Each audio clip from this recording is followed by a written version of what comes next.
What's going on, everybody? It's Frito here for Your Overwatch. Every once in a while, I like to make these sort of update reviews of Overwatch, although it may not be widely known, as a lot of players have churned through the game and left for any number of reasons, the game's fault or otherwise. You may not know the state of Overwatch right now, among players that are still playing it, has the warmest reception I can remember since like launch, right? The launch era hype was unlike anything else, but after that first year and a half where development started to slow down and new heroes caused problems, and it seemed like Blizzard struggled to fix problems faster than they could create them. Depending on the type of player you are, you could have lost interest in the game for any number of reasons due to the many problems the game has either created for itself or failed to solve. But right now, from as far as I can tell, the general player base as well as content creators are the happiest they've ever been. I've conducted 2 polls on this question on YouTube and Twitter. Both of them were overwhelmingly positive, and many notable community members have been quite vocal on the success of the recent patches and changes Blizzard has put through to the game. In today's video, I want to describe what the current state of Overwatch achieves, how it comes to those positives, but as well some potential downsides, but ultimately why so many hardcore fans love the state of the game right now. Let's pull up some quotes. A few months ago, Blizzard really showed that they were deciding to go the anti-power creep route. So Seagull, who you may call Mr. Overwatch, was incredibly excited for this direction when they began it, and after a few months of power scaling everything down, the game has found itself to be in possibly the best balanced state it's ever been with this many heroes involved. And I think Seagull's right. This is something that I also saw a clip from Emong say something similar, in that it appears like the devs are getting the game ready for Overwatch 2, putting a lot of time and energy to cleaning up the house so that when visitors come by, they're impressed. A lot of players that would have dropped off over the years may have a very pleasant re-entry to the game, trying it out again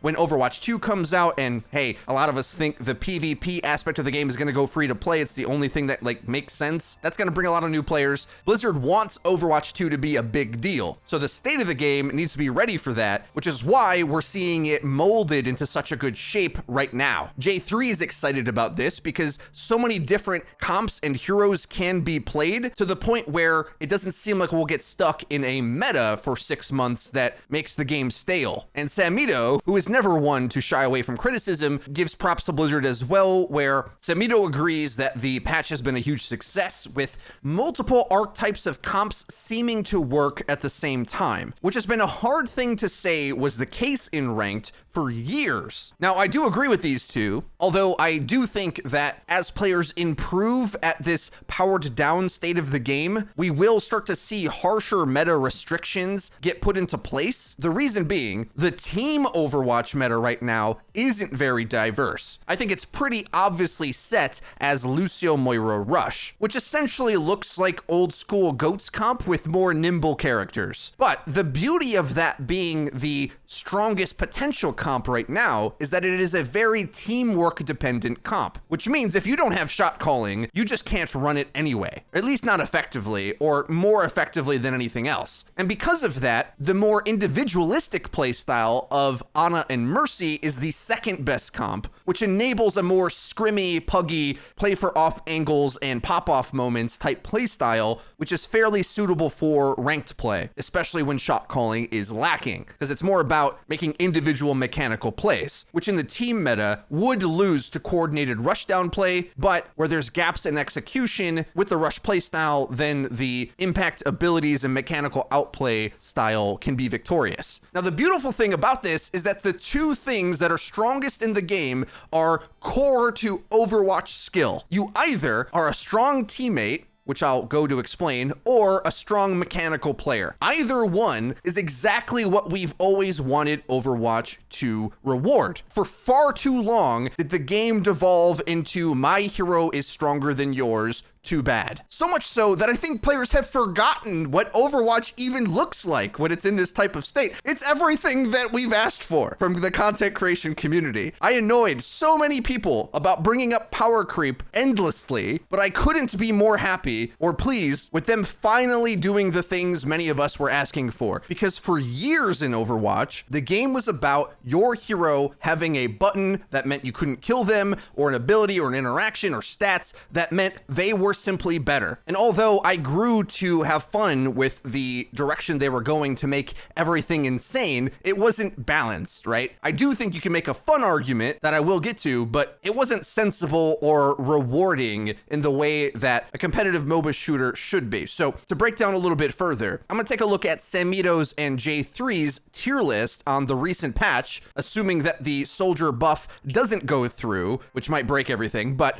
you can see a fairly interesting trend. Granted, I will point out that this tier list makes the most sense if you're already in GM, reason being characters like Sombra and Diva, and even Moira to that matter, have incredible scaling up potential when your teammates have good spacing. Spacing is a term in esports that I hear most often in the tactical shooter community, so CSGO or Valorant, and it describes the skill set of you knowing how to move in sync properly with your teammate. So in tac shooters, you need to be able to quickly move right after them to trade out a kill once they die. In Overwatch, you need to dynamically reposition in the fight as Diva or Moira to get your abilities on them as the team fight is reshaping to maximize their value. And the better that the teammates around you are at spacing, the more targets you can get in a Moira coalescence, for example, which is why when you have shot calling in a full team environment, the Moira rush is the best. But if one player wants to flank out of sync, or as soon as your team formation has a bit of disorganization to it, those abilities that see maximized use when you're spacing effectively as a team, all of a sudden start to wear thin, and you would have preferred to have a more individualistic playstyle like Zarya or Ana, who more easily can pop off with value without perfect spacing, because their abilities work at range and they don't necessarily need everyone in a perfect line to make use of what they do. And these are all good things, because although there is a lot of problems with ranked, it's always been good at describing you as a player for two core skill sets. You can use this as a trick anytime you're attempting to play Guess My SR, but for me, it's your player APM and your ability to sync with your team. So number one, that's how much value you can get in the chaos of the game, how well you can read the game and react to what's going on, but also just simply realizing what your team is doing. As you go up in rank, there's a very clear linear line of how good players are at that, which is why at the highest ranks, Sombra is insane, and at most other ranks, Sombra is like difficult to do anything, because most often the Sombra player doesn't have the awareness of where their team is when they attempt to get hacks or EMPs off, or the team just isn't ready to use them even if they are close by. Which, all things considered, this seems to be a very fair way for Overwatch to be balanced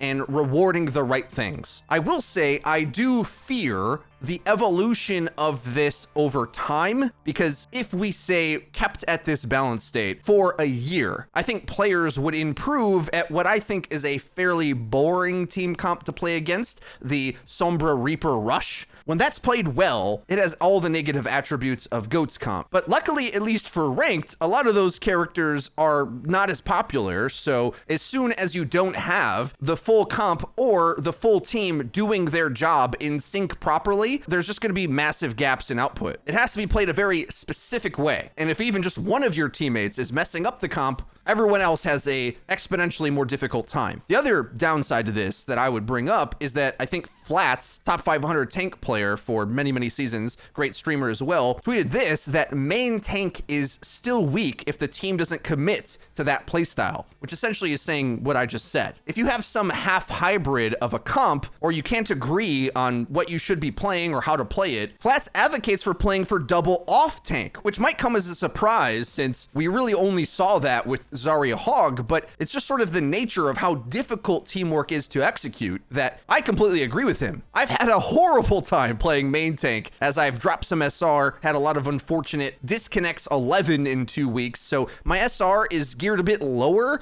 and I'm realizing how difficult it is for players to play around a tank and even know when they're doing the right thing. So much so that you're handing off your carry potential to them, and if they don't know how to make use of the space, it just is kind of a waste of time, making for more individualistic play styles like Zarya, who ramps up to her own damage to get kills by herself, or Wrecking Ball, or even Roadhog, who you would have thought may have got overly nerfed, but if you don't have the teamwork, you kind of have to go to these play styles on tank. Because tanks have been nerfed so much, their immense value only comes from that teamwork play, right? And although in perfect team Overwatch, staying on a main tank up against Sombra Reaper is what they do, a lot of times I feel like when the enemy has a Widow outplaying my squishies and there just isn't enough shield to go around to protect them, or when the enemy is sick of me carrying on Winston and just goes to Reaper, a character I have to just simply run away from all game, you do have to consider double off tank yet again in order to try to pick up the slack of where your teammate is. So the conclusion of this being an issue is that the truth is when everything is weaker, solo impact is also weaker. However, I would say that now your mechanics matter so much more than before because there's so few abilities, or let's say simply existing type kit other than like Sombra Reaper, Torb's Turret as well, I think is quite strong. Most of the rest of the game requires you to land abilities, whether it's attacks, FPS, timing with a teammate, whatever. Your mechanics matter a lot. And due to that, skill gap is in play in a big way. The gaps in output potential are immense because the game is less rock, paper, scissors, and it's more playmaking for the team or for the individual. And because tanks, especially main tanks, have had their shields nerfed and been reined in by either healers having less healing or nerfs like Reinhardt's Shatter is worse, which is his big carry play. Winston is meta at GM, but has easy counters and needs a strong main healer to work. I do believe the tank role suffers the most from this, since we've moved away from characters having innate power and instead moved towards a skill-based output where you have to be good to do things now. Some tanks can struggle to scale up their output, but I think it is a sacrifice that works to benefit the greater good of the game. Many games I see when I'm VOD reviewing my own losses or watching high-level streamers, it's rewarding that core Overwatch skill set of either landing money abilities and attacks. So there's times where the mechanics of Lucio, Ana, or Widowmaker Ashe pop off and carry the game, or teamwork Overwatch prevailing where the shot calling and engagement strategy prevails. That seems to be in a fun place for the game, a fun, actually balanced place. And if that means that I as a player can't succeed as much in the rank system, I'm totally fine with that. To have a very skillful version of Overwatch where if you're not good enough, you can't get to top 500 like I have in much easier metas. I've gotten there like a handful of times, and most of the time it feels fairly illegitimate and more based on how badly the game was balanced rather than my own skill. Well, now with the game in this state, players that aren't actually that skilled at the game, like I am not, have less and less options to abuse. I don't have Broken Brig, I don't have Broken Orisa, I don't have Goats Comp. In fact, funnily enough, I'm finding it easier to excel as DPS than I am on tank right now, which is supposed to be my most played role, though really I've maintained a higher SR on support, so I'm thinking I need to refocus on that. But nevertheless, the reward structures of the game are finally in a reasonable place. And that's why everybody loves it so much. And it's a model that they should be able to maintain into Overwatch 2, and hopefully, even with a handful of characters coming in, they can keep this balanced state. That would be an amazing feat. In any case, I'm incredibly positive of the game right now. I love playing it. I want to play it all the time. I've been getting my butt kicked and having a lot of players argue with me about shot calls that I know are correct. So it's been difficult to try to convince players to play team-based Overwatch when I think a lot of players don't remember it, or maybe weren't even playing back when some of these core Overwatch skill sets were important, like using high ground, regrouping properly, syncing, spacing, teamwork, ult economy. A lot of things didn't matter because the game was so broken that you were judged more so on how you fit up against those broken things rather than playing Overwatch well. So I plan to make a lot more guide videos coming up. I have so many that I've worked on a lot to try to reteach the community actual Overwatch because it's finally in a place where the game rewards you, not by abusing busted BS, but by playing the real game. What a beautiful place to be. If you don't want to miss out on our upcoming videos, I think there'll be a lot coming soon, be sure to not only click subscribe, but the bell icon next to it so that you get our videos sent directly to your cell phone. Get notified personally when our videos come out. Don't miss out. If you enjoyed this video, please be sure to leave it a like. It really does help us out and lets us know that you're enjoying the content. Link in the description is our Twitter, where we tweet out news updates and dank memes. That's been it for me. I've been Frito for Your Overwatch. We'll see you guys next time.